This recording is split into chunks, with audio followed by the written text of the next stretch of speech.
درنو لیدونکو السلام علیکم. د 215 میوند قلی اردو قومندان جنرال سمیع سادات خپل استویزه هیوادوالو ته وړاندې کړي او د افغانانو نیوکې ځواب کړې ده. دی وایي ګرانو هیوادوالو، ځینې هیوادوالو په موږ نیوکې کوي او وایي چې تاسو ولې افغانستان پرېښود او جوړه واکمني مو وسلوالو تروریستانو ته پرېښوده.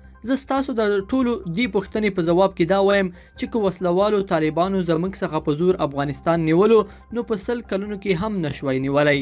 موږ په خپله افغانستان پرته له جنګ او ورور او افغان وژنې ورته پرېښود ځکه چې نور بې ګناه افغانان ونه وژل شي او ګران هیواد افغانستان مو د تیر په څیر یو ځل بیا کنډواله نشي او وران نشي.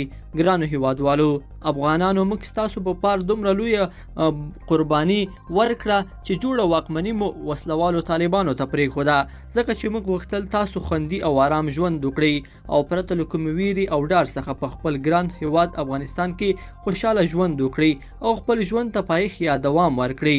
نو ځکه موږ ستاسې د ښې راتلونکي لپاره داسې وکړل. ګرانو هیوادوالو، تاسو مخه پکېږئ، موږ ستاسو لپاره خپل ځان او سر څخه هم تیر یو. یوازې موږ ستاسو خوندي، خوشحاله او سوکاله ژوند مهم دی.